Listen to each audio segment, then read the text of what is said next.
knew it so well. They spied on my campaign, launched one hoax and disinformation operation after another, broke the law on a colossal scale, persecuted my family, staff, and supporters, raided my home, Mar-a-Lago, and did everything within their power to prevent me from becoming the President of the United States. With the help of radicals like Mark Elias, Mark Pomerantz, and these are people that nobody's ever seen anything like it.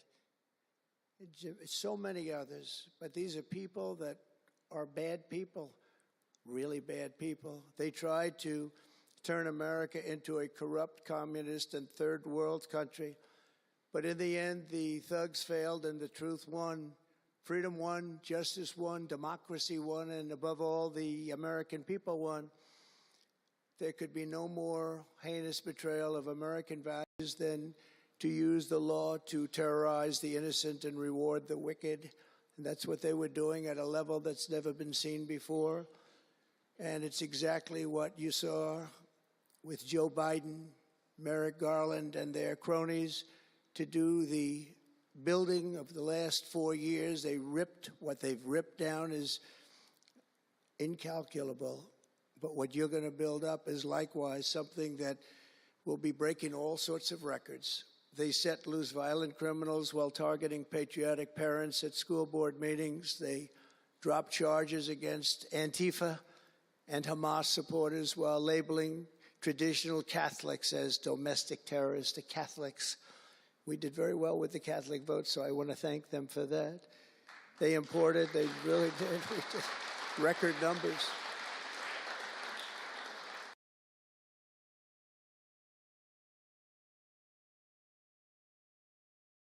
I would say, what's with the Catholics? They're really after the Catholics, so I don't know. They were after a lot of people. Maybe they didn't even know why. They imported illegal alien murderers, drug dealers, and child predators from all over the world to come into our country while putting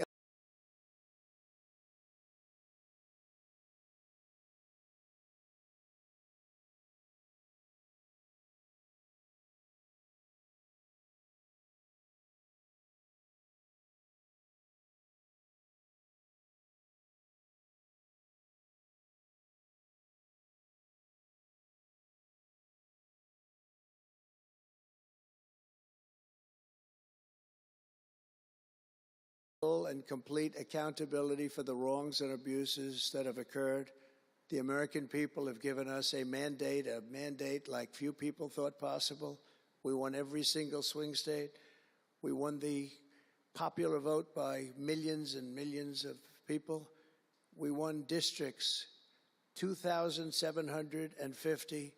Think of that, 2,750 districts compared to 505. So we won it at levels that I don't believe, ever seen before. That's the one where you see the map of the United States, and it's all red. Red for Republican, not for communist. Red for Republican. They would like it to turn red for communist, but it didn't work out that way. The American people have given us a mandate and really just a far-reaching investigation is what they are demanding into the corruption of our system. And that's exactly, I'm sure, what Pam and Cash and everyone else mentioned here and not mentioned is going to be doing. We will expel the rogue actors and corrupt forces from our government. We will expose and very much expose their egregious crimes and severe misconduct, of which was levels you've never seen anything like it.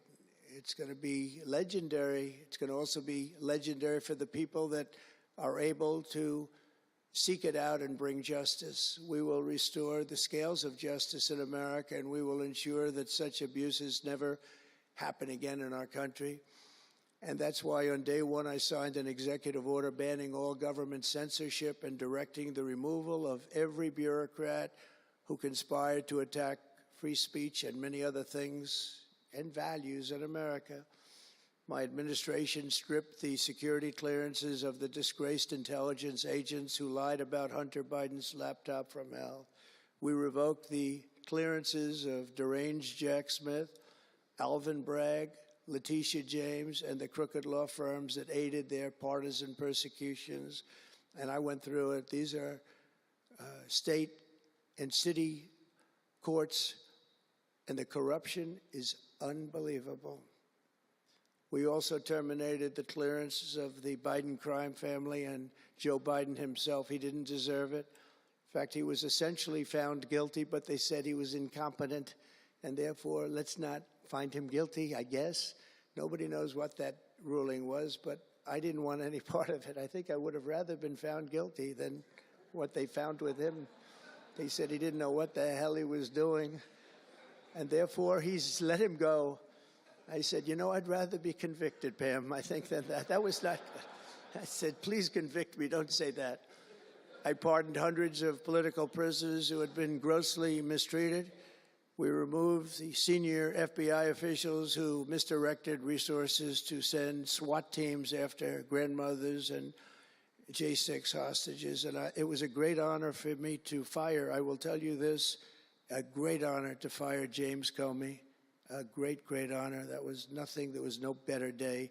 A lot of people said, oh, that's too bad you did that. And they said that's going to be, and you know what? A year later, they said that actually saved the administration, because the level of corrupt things that we learned after that turned out to be that they were doing, in fact, really bad things. He was a terrible person, did terrible things, and persecuted people, and all in the guise of being an angel, but he wasn't an angel. We created a brand new DOJ task force and anti-Christian bias. And under Director Patel, we're getting the FBI agents out of the headquarters in Washington, D.C., and back on the streets in pursuit of dangerous criminals where they belong and where they want to be. And, you know, you have that big FBI building, and it's a very big building, and they were going to build an FBI headquarters 3 hours away in Maryland, a liberal state, but that has no bearing on what I'm about to say, but we're going to stop it. Not going to let that happen. We're going to build another big FBI building right where it is, which would have been the right place, because the FBI and the DOJ have to be near each other. You can't that's one thing I did learn from this persecution. The FBI and the DOJ work together. Now, in my case, they work together for bad purposes, but they do. They were always together. So how can you have one that's 3 hours away? But one thing I said to Cash, well, we're going to get a great building built. It's going to be a magnificent building. He said, sir, we don't need that kind of room. I said, what do you mean? He said, I'm just going to take a old Department of Commerce building that's about 25% the size, and that's what I need. We're going to have the best staff that you've ever seen, and that's what I need. It's in a nice location, but I don't need that big building. Why don't you just sell the site to somebody, and we're going to be very happy. And they want to have far fewer people, but we also want to have them in D.C., and if for no other reason, we like having law enforcement walking the streets of our capital, because when the bad guys are out there and they see there's an FBI agent, that's the ultimate in law enforcement, and they're not going to be acting so bad. We're cleaning up our city. We're cleaning up this great capital, and we're not going to have crime, and we're not going to stand for crime, and we're going to take the graffiti down, and we're already taking the tents down, and we're working with the administration, and if the administration can't do the job, we're going to have to take it back and run it through the federal government. But we hope the administration is going to be able. So far, they've been doing very well. The mayor's been doing a good job. We said there are tents galore right opposite the State Department. They have to come down, and they took them down right away. And so far, so good. But we want to have a capital that can be the talk of the world. When Prime Minister Modi of India, when the President of France, and all of these people, the head of Prime Minister of United Kingdom, they all came to see me over the last week and a half. And when they come in, I had the route run. I didn't want to have them see tents. I didn't want to have them see graffiti. I didn't want to have them see broken barriers and potholes in the roads, and we had it looking beautiful. And we're going to do that for the city. And we're going to have a crime-free capital. When people come here, they're not going to be mugged or shot or raped. They're going to have a crime-free capital again. It's going to be cleaner and better and safer than it ever was, and it's not going to take us too long. There's a new phenomena that is taking place. with these violent, vicious lawyers that we have all over. They play the ref. You know what playing the ref is? Like the great Bobby Knight, basketball coach. He'd scream and scream at the ref. He'd scream. I watched it. By the way, I love Bobby Knight because he endorsed me. And having Bobby Knight's endorsement in Indiana was an extremely good thing. A friend of mine said I was running in Indiana at the time. This was early on, 2016. And I was doing great. But a friend came up and said, "You know Bobby Knight?" I said, "No, I don't, but I hear he was a tough cookie." He said, not only tough, he was beyond tough, but he's the most popular guy you can imagine. It turned out he wanted to endorse me. He called me about 2 years before. He said, "Sir, I'd like to endorse you." I said, "Is this really Bobby Knight?" He said, "It's me." I could tell it was Bobby Knight. He had been known for throwing the chair across the court and slapping a player. Can't do things like that, right?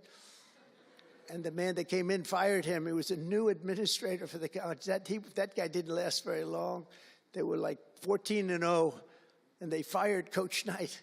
That was not good, but he had a little chip in his shoulder. But he loved Trump, and he came in, and he said, "I'd love to endorse you." He said, "If you ever run, please call me." So he said, "You know Bobby Knight?" I said, "Well, I don't know him," but he called me a couple of years ago. It was an amazing phenomenon. I took his number, and on each side of my desk in New York, I had stacks of paper, like nice and neat, but about 2 feet high each.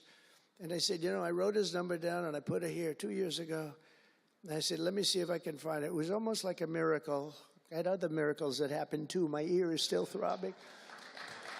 That was a miracle. That was a miracle also, wasn't it? That was a miracle also.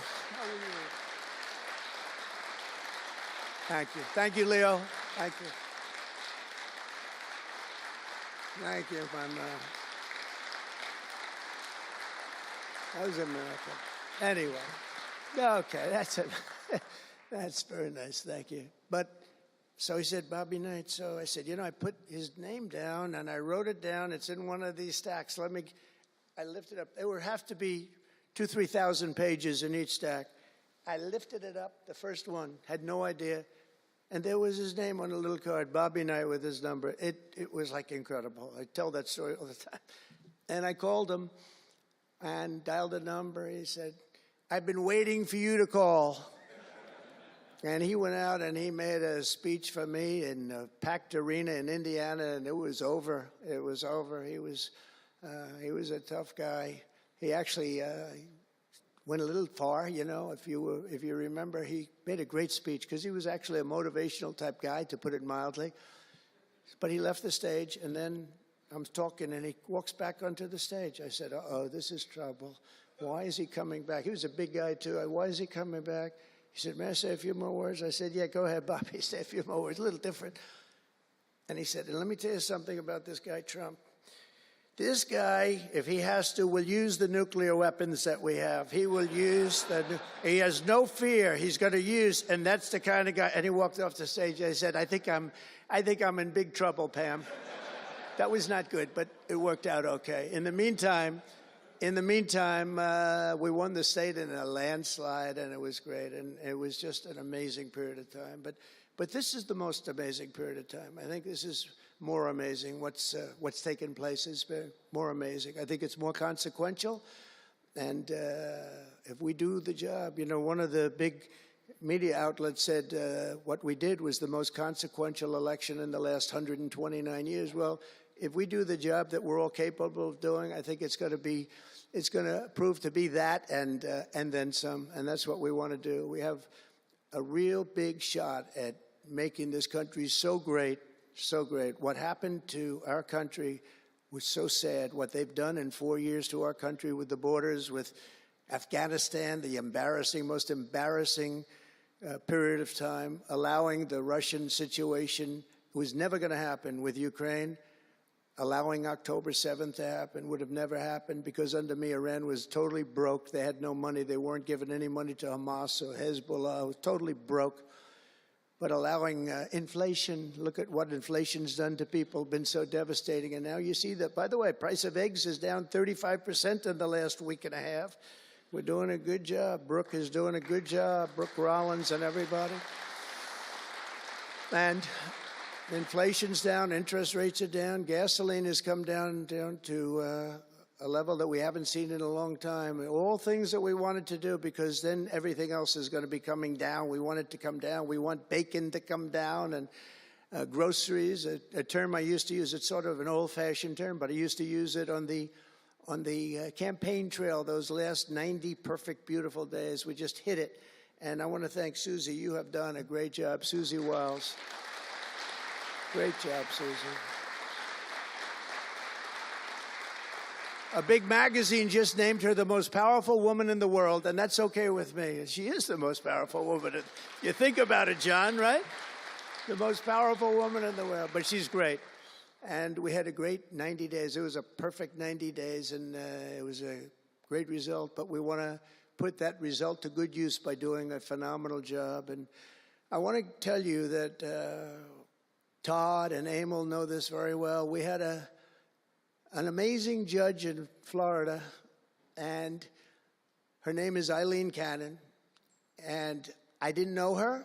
I still don't know her. I don't believe I ever spoke to her, even during the trial.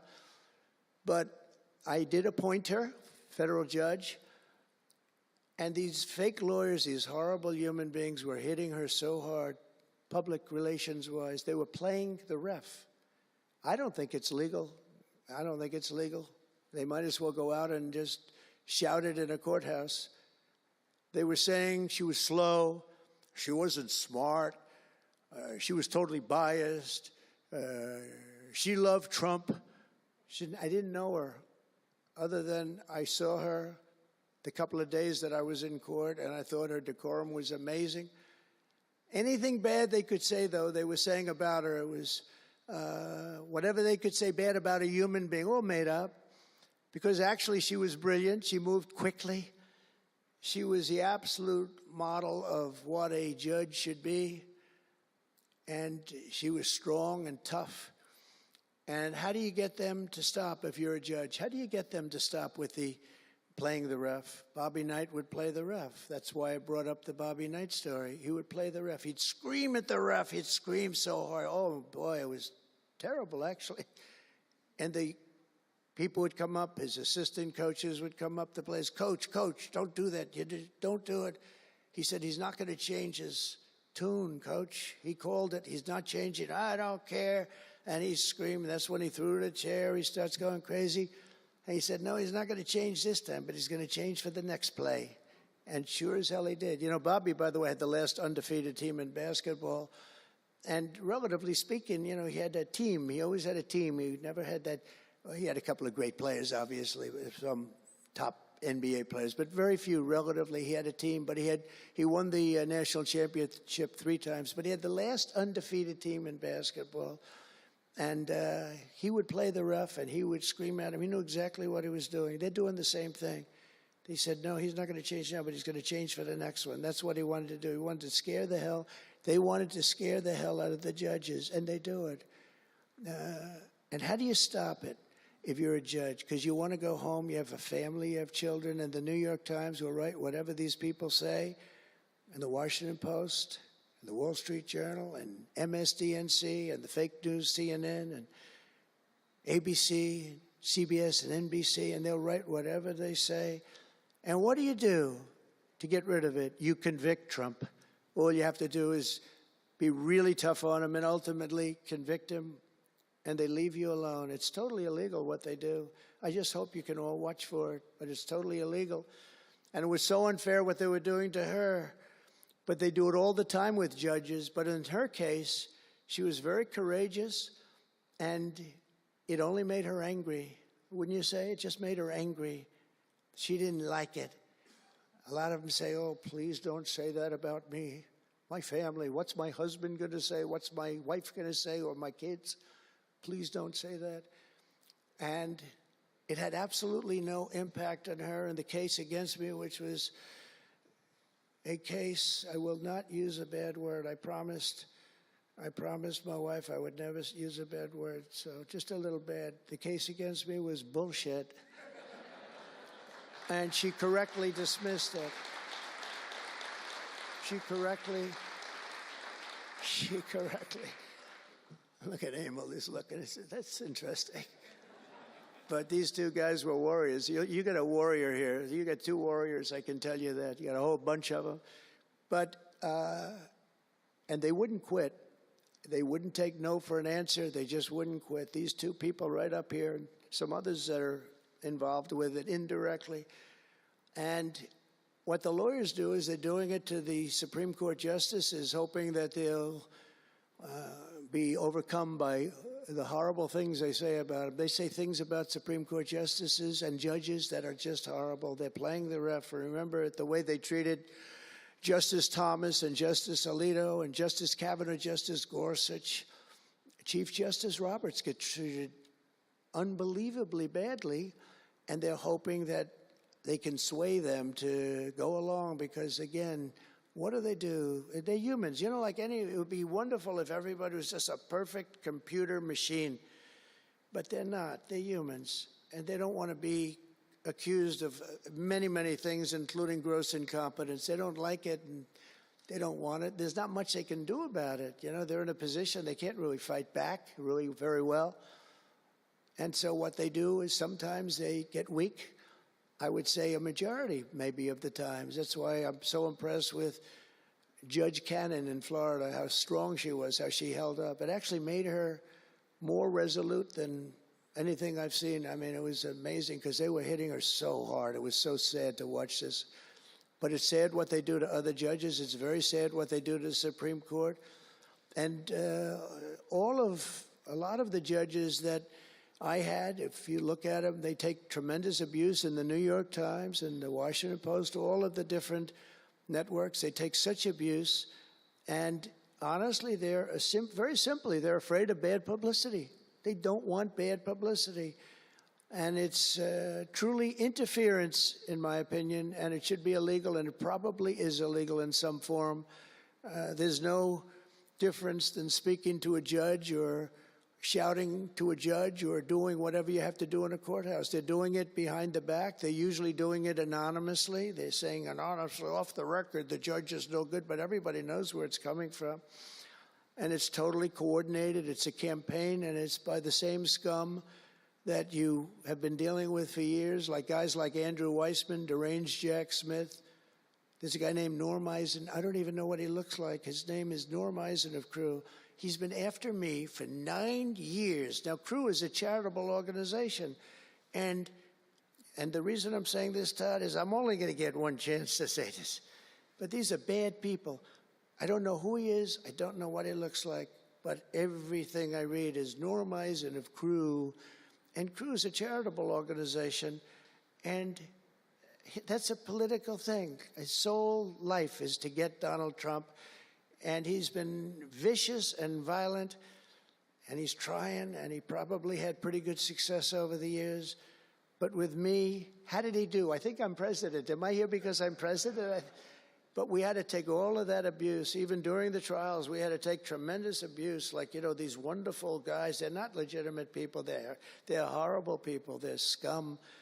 And you have to know that. And you're going to have these cases where you can't allow yourselves to be deflected. You just can't let it happen. You have such a higher calling. And I believe that CNN and MSDNC, who literally write 97.6% bad about me, are political arms of the Democrat Party. And in my opinion, they're really corrupt and they're illegal. What they do is illegal. It makes no difference how big a victory I had. I can have the biggest victory in history. It makes no difference what kind of a failure the other side has. These people are going to go after me. And I said it during the big speech on Tuesday night. I said about Democrats, and I don't like that. I have great respect, by the way, for what Schumer did today. He went out and he said that I'm going to have to vote with the Republicans because it's the right thing to do. I couldn't believe what I heard.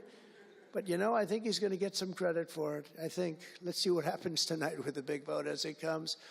But these networks and these newspapers are really no different than a highly paid political operative. And it has to stop. It has to be illegal. It's influencing judges. And it's really changing law, and it just cannot be legal. I don't believe it's legal. And they do it in total coordination with each other. And everything we do, we're restoring law, restoring order, and restoring public safety in America. That's what we want to do. And we're bringing honor and integrity and accountability back to the highest levels of the FBI, DOJ, and throughout our government. We're bringing our country back faster than anyone ever thought possible. We're working so hard at doing it, and we want fairness in the courts. The courts are a big factor. The elections, which were totally rigged, are a big factor. We have to have honest elections. We have to have borders, and we have to have courts and law that's fair. Well, we're not going to have a country. Crooked Joe Biden got us into a real mess with Russia and everything else he did, frankly, but he didn't know about it, and he, generally speaking, signed it with auto pen. So how would he know?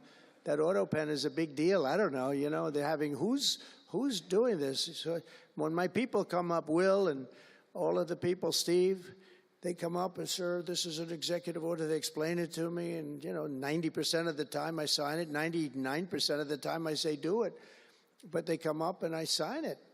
But you don't use auto pen. It's number one, it's disrespectful to the office. Number two, maybe it's not even valid because, who's getting him to sign? He had no idea what the hell he was doing. If he did, all of these bad things wouldn't be happening right now. But we're going to get you back into a great position, and we've already started. They say that we had the most successful first month of presidency. It's not a long time, but it's still a lot.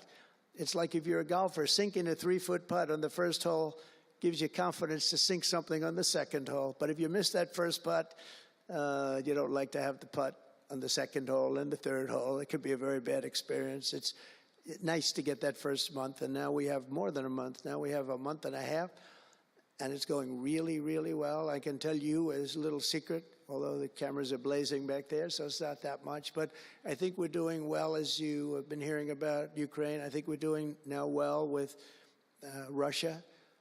We're speaking with President Putin. We want to get the war over. Not only have we spent maybe $350 billion to Europe, think of that, $350 billion to $100 billion, and yet we're across the ocean far away, so it shouldn't have been that way, but Biden let that happen too. And we're getting a deal where we're going to get that back, but much more importantly are the lives that we're talking about. On average, 2,000 young people are being killed every single day. Now, they're not from here. They're from nowhere close to here, but they're young people. They're human beings, and they have parents. They have sisters and brothers, the mothers and fathers, the friends and the families and the towns where they grew up. And they're losing, on average, 2,000, even 2,500 a week. And I want to get it stopped. And we've had some very good calls today with Russia and with Ukraine. They've agreed for a ceasefire if we can get it with Russia. And it's not easy. It's a tough one. But I think we're doing it. And as the Secretary General said yesterday of NATO, a terrific guy, he said without Trump, we wouldn't be talking about it. It would just go on for years, and millions of people have been killed, but millions more people would be killed. And he said it was a great honor. Without me, it would just keep going on. We're looking for the ceasefire now with Russia, and we've had some very good talks about it. We've had some very good responses. And I can tell you that there was a case where there would have been no war if I were president, and it's just 100% would not have happened, would never have happened. I used to speak to President Putin a lot about it. I said, don't do it. Don't do it. I won't tell you what the consequence was. I won't tell you what he said. But if he believed even 5% of what I said, then he would say, I'm not going to do it. And I think he did. But we had a good relationship, and we had a professional relationship, and his respect for this country. And I think we've had some very good results. So, I haven't been able to say that to anybody else. I haven't wanted to say it until just before I came here. I got some pretty good news. So, but we have to see what happens. It's still a long way to go. The fighting is unbelievable. Russia has a large group of Ukrainian soldiers, as we speak, surrounded. and in grave danger. They've been able to surround them. They're in grave danger. Biden should have never let this war happen. First of all, you don't want to pick on somebody that's a lot larger than you, even with the money. There's a lot of money that we gave them and a lot of equipment. We make the best military equipment in the world, but even with all of that, it's unbelievable. Right now you have a lot of Ukrainian soldiers that are encircled and in grave danger, and I've asked them not to kill those soldiers, please, not to kill those soldiers. We don't want them killed. It's such a shame to see what's happened. A thing like that would have never happened. Inflation would have never happened. October 7th would have never happened. Israel, Iran had no money. They were totally broke. Think of it. They had no money to give to anybody. They were totally broke. And within a short period of time, as soon as Biden came in, he took out all the sanctions. In China and everybody else that wasn't buying oil from Iran was buying it at levels that they never spent before. And it was a sad thing. And if you look at Afghanistan, that was probably what got Putin started, because when he looked at how horribly we looked, I think the most embarrassing day, not that we got out because we were getting out. I would have been out faster than them. I was the one that got it down to the right level. But we would have kept Bagram, the big Air Force base. We would have kept it. Right now, China occupies Bagram. And the reason we would have kept it is because they were 1 hour away from where China has and builds its nuclear missiles and weapons. And they gave that up. At the dark of night, they left the lights on, and they left the dogs behind, by the way. A lot of people say, what about all the dogs? They had a lot of dogs, and they left the dogs behind. And what a shame, what a shame. The way we got out, I think it was the most humiliating time in the history of our country. The way it happened, not that we were getting out, because we wanted to get out, but we would have gotten out with dignity and strength. And what a difference a rigged and crooked election had on our country when you think about it. And the people who did this to us should go to jail. They should go to jail. So I just want to say God bless America, because we have to say God bless. We're lucky we're still here, frankly. And this whole thing could lead, I think we have it. I think we have it. But this could lead to World War III very easily. Could very easily lead to World War III, but I think we're in pretty good shape, a lot better than we were before we got involved, that I can tell you. That was heading into World War III territory, and that would have been a war like no other because of nuclear weapons and other types of weapons that people you don't even want to know about. But as many of you do know, well, we're focused on persecuting, and these people were really focused on persecuting Republicans. The last administration presided over the worst increase in violent crime in our country in many, many decades. We had levels of violence and crime, and a lot of it had to do with the illegal immigrants that came in. Remember when I used to complain about it? Because I knew how tough they were, how mean they were. And they said, no, people that come into our country are all wonderful people. No, they're not wonderful. These are stone cold killers. These are killers they make our killers look nice by comparison. They make our killers look nice. These are rough, tough people with the tattoos all over their face. Historically speaking, I don't want to discriminate against anybody, but historically speaking, they're not going to be the head of any major bank that we know of. These are rough people. These are rough killer people, and they allowed them in by the millions. In major cities like New York, Chicago, and Washington, mothers can't walk their children to the park without fear of being shot or killed or raped or anything. Women can't ride the subway without worrying that a hoodlum will shove them onto the train tracks. In New York, it's happened twice in the last couple of weeks. They're standing there, a perfect Wall Street gentleman in one case, and another person who was a worker, good worker, electrician, gets pushed into a train going 45 miles an hour just prior to the train, not stopping, going to go through that. So I know the stations very well. I used to take the subway. I used to feel safe. When I was young, I'd go to my parents would drop me off at the subway. I'd take the subway to my school. Can you believe it? Today, they wouldn't be doing that. And we want to get a country back maybe where you can do that again, Pam. But it's so sad to see what's taking place under the Biden regime. Average monthly homicides increased by 14%. Property crime rose tremendously. Violent crime went up at least 37% that they know of. Rape soared by 42%. Car theft rose by 48%. And robberies surged to 63 to 100%. They don't even know what the number is. And I have no higher mission as President of the United States than to end this killing and stop this law-breaking and to making America safe again. And that's what you're all about in this room. We want to protect Americans, and we protect everybody that's in our country, American or not American. We want to have a safe and proud country. We're joined today by dozens of police officers, sheriffs and sheriff's deputies from all across the country. My message to these law enforcement heroes is simple. With me in the White House, you once again have a president who will always have your back, will always have your back.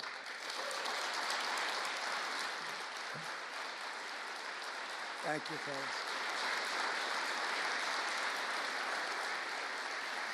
Thank you. That's a lot of good-looking people. I will tell you, I feel safe. I'm glad you're in the room. I feel even safer. It's a lot of great people. On day one, I signed an executive order directing Attorney General to ensure that anyone who murders a police officer immediately, with as fast a trial as we can have, gets the death penalty.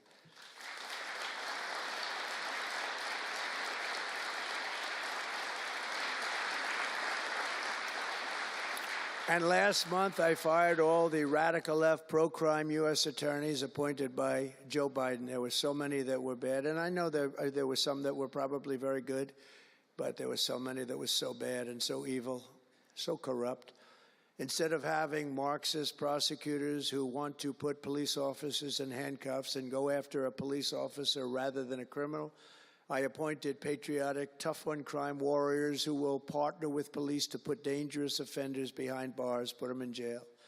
We're fully reviving 1033 program to provide state and local law enforcement with surplus military equipment, that we have so much of it. I did it in my last administration, and I remember Obama wouldn't do it. He wouldn't do it before me, would not do it, because he thought it made them look too strong, too military. I said, no, that's what I want them to look like. I want them to look strong. And it was protective, defensive equipment. We had billions of dollars. I gave it out, and now I'm going to have a chance to give it out again. They didn't want to do it with Biden, and Biden didn't know why. I didn't, if they would have asked him, he wouldn't have been able to answer the question. He could never answer a question. They said my press conference yesterday was longer than all of Biden's press conferences put together for the last 4 years. And I don't know if that's true, but it was close. And perhaps most importantly, we're securing our border and repelling the invasion of America. We have, you see the numbers have come down. So, and Tom Homan and Christie have been incredible. Christie Noem, secretary, she's done great. And Tom Homan is, I don't know if Tom Homan's here, but wherever he may be, I think he's chasing people out of our country. If he was here, I'd almost be disappointed. What are you doing, Tom? But he's a fantastic guy, and he's a brave guy. Over the past 4 years, other countries emptied out their prisons and jails, mental institutions, and insane asylums, and sent the killers, drug smugglers, and bloodthirsty inmates from the filthiest dungeons of the world straight into the USA. And open border. We had an open border policy. Anybody could come in, no matter what you were, no matter where you came from, no matter what you looked like, no matter what you were doing, no matter what you did, no matter how many people you murdered, you could come right into our country. We have murderers right now walking the streets. We're joined today by Tammy Nobles, whose 20-year-old daughter, Kayla, was attacked in her home 3 years ago, horrifically assaulted and strangled to death by an illegal alien MS-13 monster set loose into our country under the open border Biden regime. Kayla was one of countless American victims ripped away from their families by the open border policies of that administration. And we're also joined by Kayla's stepfather, Jeremiah, and several other courageous angel families here today. And I'd love you to all just stand up and take a bow, because you are incredible people. Please. Thank you.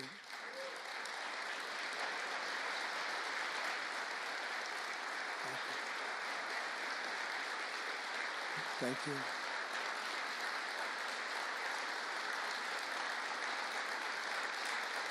Thank you very much.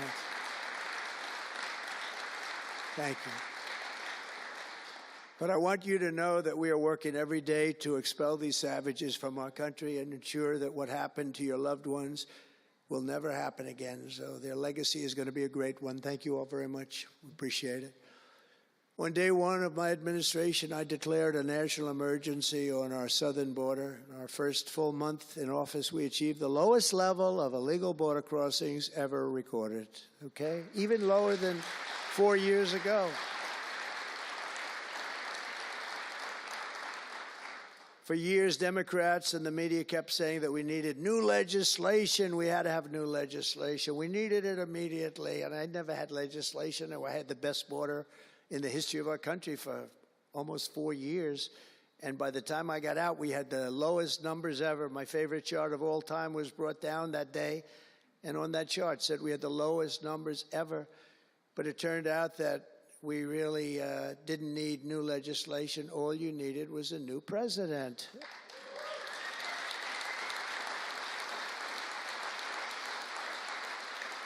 And I said that the other night.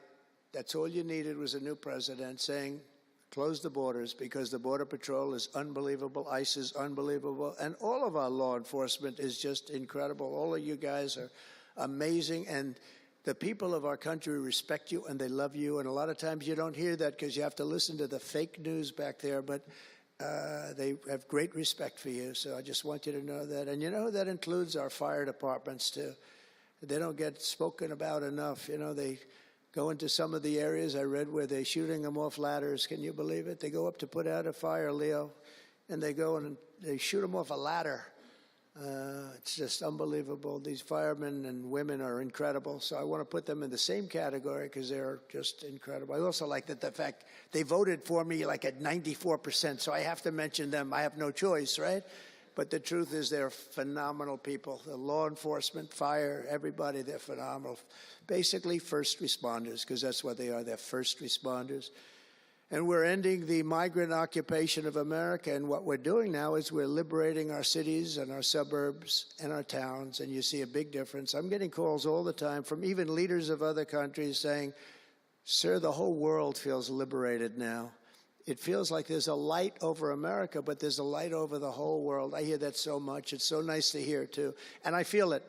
I mean, I feel it. I look at it. I see the polls. I don't know if the polls are right, but they're certainly very good. I'll take them right now. It's amazing what's taken place in such a short period of time, really 6 weeks, but it's longer than that. It's really November 5th. I think that hopefully will go down, if you do your job great, it'll go down as the most important day, one of them at least in the history of our country. You know, July 4th was pretty, 1776, it was pretty important too. But let's see if we can top it. Can we top it? I don't know. That's a tough one, but we're going to try. But it will be one of the most important days in the history of our country. So I think, and I think everybody in this room wants that to happen. Last month, we officially designated MS-13 and Tren de Aragua.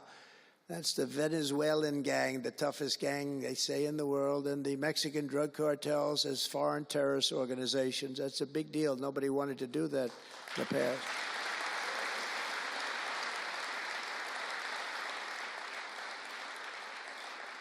And by the way, we've caught hundreds of them, the Venezuelan gang, which is as bad as it gets. And you'll be reading a lot of stories tomorrow about what we've done with them. And you'll be very impressed. And you'll feel a lot safer, too, because they are a vicious group. They went into Colorado. They took over areas of Colorado. They sort of were like me. They were in the real estate business, but they didn't go out and get financing. They just took over a building and kept it. And they said to the tenants, get the hell out of here. One man called the police, and they cut off his fingers. And they say, you call again, your other fingers, and you call a third time, and you're dead. These are tough people and bad people, and we're getting them out of our country. And some are so bad, we don't want to get them out. We have to put them in jail because we don't want to even take a chance that they can come back. Thanks to our efforts, Mexico recently handed over 29 of the biggest cartel leaders, including the depraved kingpin charged with the 1985 murder of DE agent Kiki Camarena. And that was a big deal, if you know. They've been looking for this person for years, many years, and we got him. This evil killer will be now prosecuted to the fullest extent of the law. And we know that, well, it's let's put it this way, I have to be nice. It's a very strong case. We're stopping the criminals pouring across our borders at record levels, and we're also stopping the massive quantities of deadly drugs. In 2023 alone, drug overdoses killed more Americans in 12 months than they did during the entire decade between 1980 and 1990, so 10 times more, but it's much higher than that. More Americans died from fentanyl last year than died in the Korean War, or the Iraq War, the Afghanistan War, all of them combined. That's why I've placed large tariffs on Mexico, Canada, and China, and they will remain in place until these deadly poisons stop pouring into our country. And I will tell you, as soon as I put on the tariffs on Mexico, Canada, and China, unbelievable results have been seen in the last few weeks. Unbelievable results. They weren't happy about it. You probably read they weren't happy, but they are working like hell to end it. They weren't working very hard before I did that. With us today is a brave mother and advocate, Ann Fundner, who lost her beautiful 15-year-old son, Weston, to fentanyl. And Ann, if you would, I'd like to ask you to come up and say a few words, please. Thank you.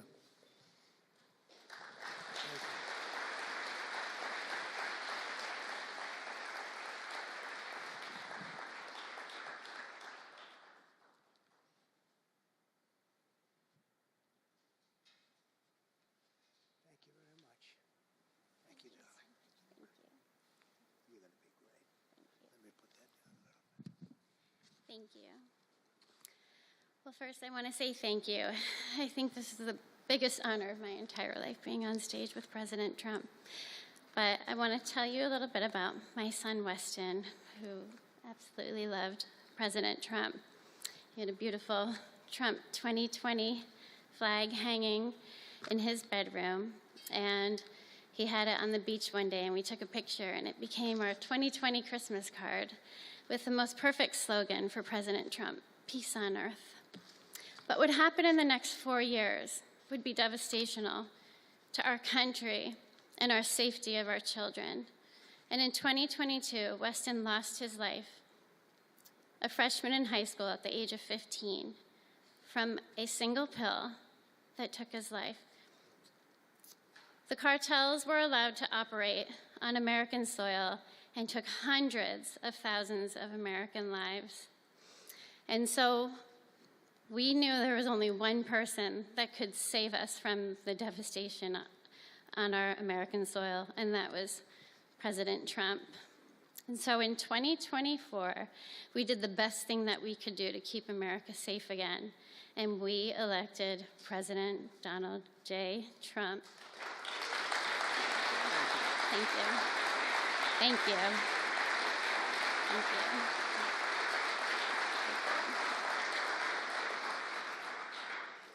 Thank you. And he's done everything that he has promised. We have a 98% decrease in border crossings. And he has labeled the terrorist cartels terrorist organizations. And he has instilled tariffs because there is no price on human. So I feel like I can speak for the entire fentanyl fighting community when I say thank you.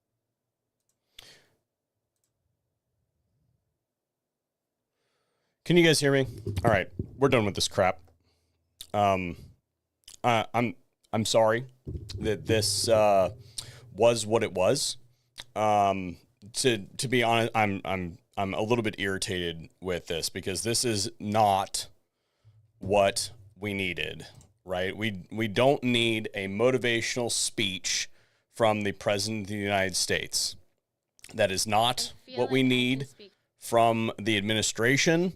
This is not a campaign, okay? We don't need to hear about Joe Biden. We don't need to hear about how these ethereal things are happening. This was a giant pat on the back speech, and it was an abject waste of time. Okay, so I'm done with this today. If there is something that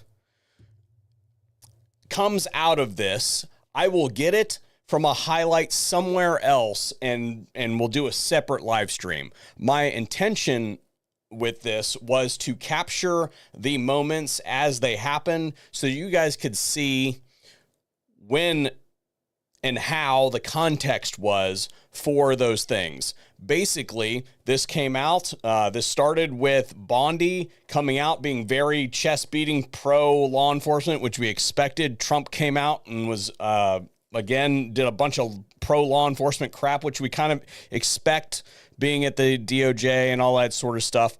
I mean, even can you be any more out of touch than beating your chest over giving military equipment to law enforcement officers, right? Like it boggles my mind that this went this badly. We do not need this. This was an abject waste of time, and I'm pretty irritated about it, to be completely honest.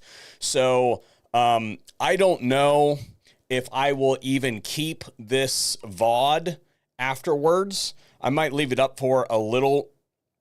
I might leave it up for a little bit, but I mean, you guys saw PBS is streaming it, CNN's streaming it, Fox is streaming it. Like, you can go see the stump speech. And I cut it when I cut it because I felt it was disrespectful to the young lady there to interrupt her in the middle of what she was saying. She got through her story, and then I basically cut it because I am sitting here seething the entire time that they wasted everybody's time in this manner. There was no reason that this needed to happen. So, anyway, I guess somebody needed to tell the man to pass the mic, and I guess they finally did get him to pass the mic to somebody at least. But man, I tell you what, I feel like I don't know how long we've been doing this. This says 52 minutes, and this was an absolute this is not what we wanted. This is not what we needed. They could have just spent all of the prep hours for this actually working, and it would have been better for everybody else. We don't need a stump speech. We need you to go put forth a plan and act on that plan. Because it's not just the appearance, right? Because he's going to go up there and he's going to speak for, I don't know, an hour or more. But there's the transit time, there's the back and forth, there's the setup. All of it is just, we haven't gotten the plan, the Second Amendment plan from Bondi. And part of me believes that we didn't get that plan because she was too busy setting up for this bullshit. So this left a really bad taste in my mouth, okay? And I feel like most of you feel the same way. This is not what we voted for. We don't need somebody to stand up there and tell us how good a job that they're doing and all that sort of stuff. That you have people for that. You're president of the United States now. Go do the job. You've got a finite amount of time to do the job. Go get to it. We don't need to see you in front of the DOJ talking for over an hour, basically just recounting your achievements over the course of the last, whatever. There's a time and a place for that, and this is not it. So anyway, like I said, if there's anything good that comes out of this, then I will do a recap. But basically what we've done thus far, it was an abject waste of time, and I apologize to you folks for wasting your afternoon. So anyway, later on, I'm going to be more careful on when I give coverage to this administration, because